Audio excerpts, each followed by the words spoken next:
Rolling. I love you. We're going. It's happening. Where are we going? Press conference. Excited? Oh my god. I'm so excited.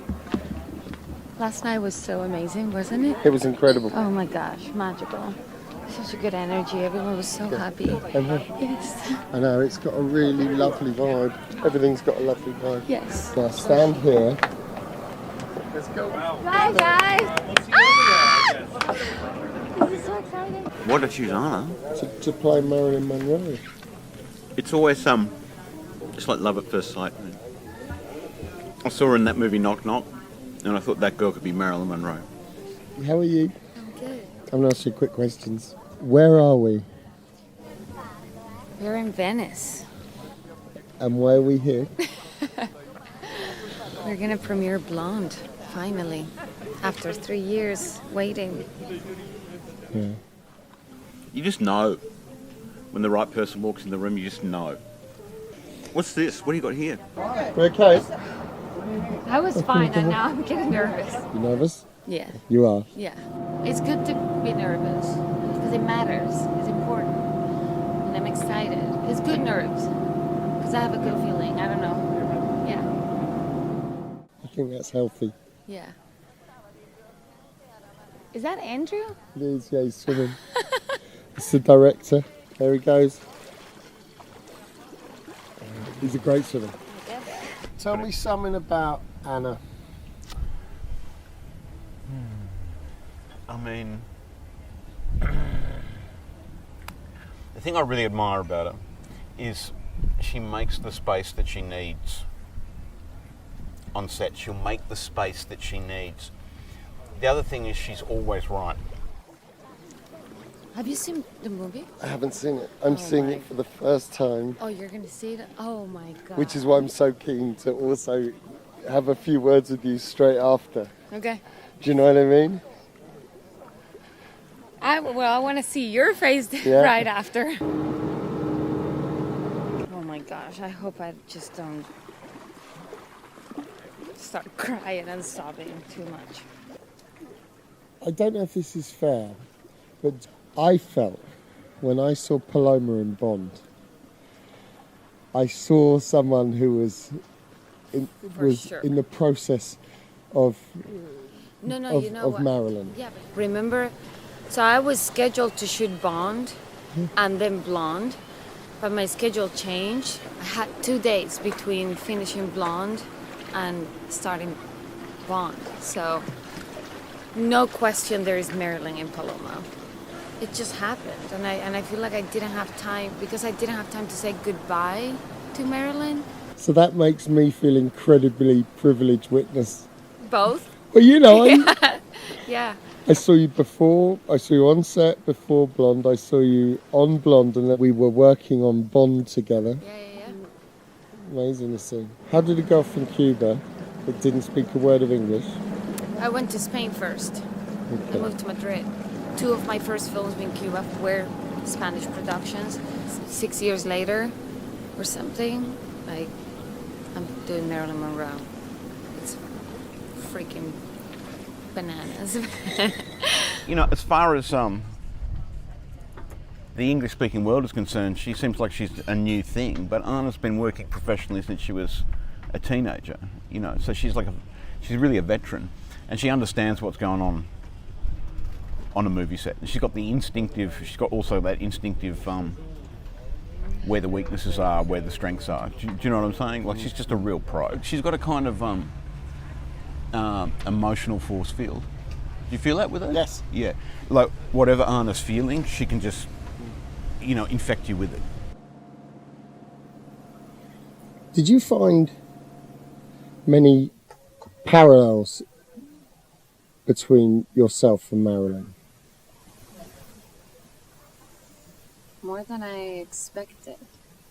Because I think at the beginning I was like, the first idea you get is that, this character and, she and I are completely, different. Completely different worlds, completely different times, environments. But, but I thought I found I found a lot of things in common. Yeah.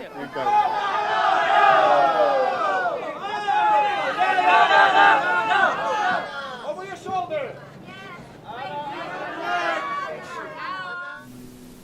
She knew she wanted to do better.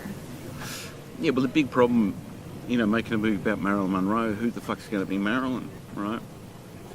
And, you know, Marilyn Monroe is the kind of person where it doesn't matter what the film's supposed to be about, it's about her.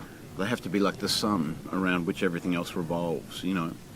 And that's a tall order, to find a person like that, and also a person who looks like Marilyn Monroe, that you could believably, believe. And you could not only believe, but understand what the fuss is about. Do you know what I'm saying? What does it mean to you to be doing this at Venice? Truly, I'm the most happy for Andrew. It couldn't have been a better time, a better place. I think that, you know, besides all the delays and things that happen with the movie and scary moments where we thought that maybe this movie will never come out, it feels like we lived many lives making this movie. He said something to me. He said that he felt Brad worked harder as a producer on this film than he worked on any of the films that he starred in with Andrew. Brad is in a meeting today. Brad is in this other thing today. Brad went to see so-and-so to convince them of, you know, giving us more money or something like that. It was always Brad involved and like pushing hard and having Andrew's back, and yeah, so they're a good team. They're a good team. Anna, please. This way. I'll tell you stories. Okay, so it's the second day of the shoot. I knew she was good. I didn't know how good she was. And she's got to do the scene. She's got to do the scene where she sees her mother. She hasn't seen her mother for like 10 years. And fantastic cappuccino. She hasn't seen her mother for 10 years. And she's basically got to walk in and like burst into tears, right? And she comes in, she does the first take, and it's just fucking unbelievable. She just explodes with emotion, and you're not expecting it. Do you know what I mean? It's like, it's the second day of the film. I just couldn't believe it. Now, but the operator blew the shot, like he fucked it up. And I'm like, Anna, sorry, you know, like we got to do it again. She's like, okay. She goes back and she does a second take, and it's really good, but it's not as good as the first take. And before I can even say to her, like, before I can even get those words out of my mouth, she's already saying, I want another one. So we roll again. It's a really high pressured situation because there was a great first take and there's an okay second take, right? And she's got to do it like a third time. It just rolls by about 60 seconds, which is a long time, you know, when you're waiting for a take. And she comes to her second mark and she stands in the room, she stands in the doorway and she just stares the whole fucking room down, right? And then she goes back to her mark and it's like another 60 seconds. And the tension is at absolute fever pitch. And then she comes out and she does the take, which is in the film. And it's so moving. Like when I was watching it, a teardrop hit the monitor, you know. She's gonna make the whole thing be about her, which is what actors should do. Day one, I didn't think about it anymore. I was just on. And I just didn't think about it again until the last day. And did you leave her when you went home at night and you went to sleep? Did you leave her?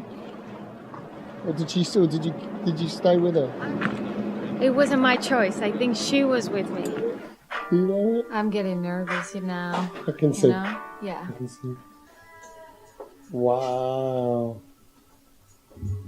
Un espresso, mamá? Okay. What do you think? I got Andrew in my head saying, Anna's always right. Have you heard him say that? The voice inside. No, Everyone's having their crying moments. Yes, Jenny? That is so beautiful. Yes, let's open that champagne, please. This window here is going to be your light, so come. Oh my God, that's perfect. Beautiful. Let me see the back. Do one where you're at the back and you look over your shoulder. So go to the same spot. Hold that. There. Beautiful.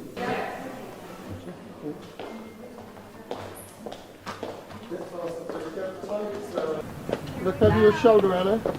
Oh my head. That's good. It's going to be fun. It's going to be great. Yeah, it's over, mate. I had no life plan beyond blonde. You know what I mean? Oh, no, that. Well, it's freedom. It's like you get to the red carpet and the music is playing and it's just this beautiful, just like an aura, you know?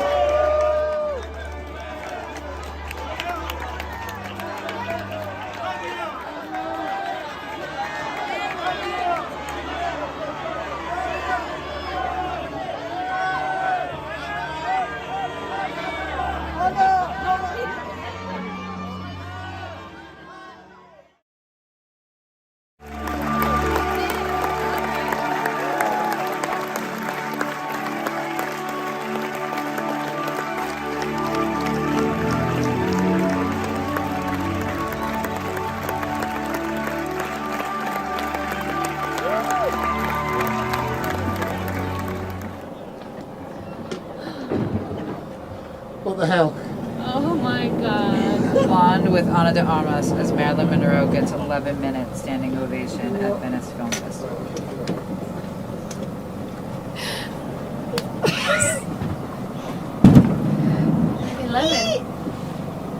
Still lucky number.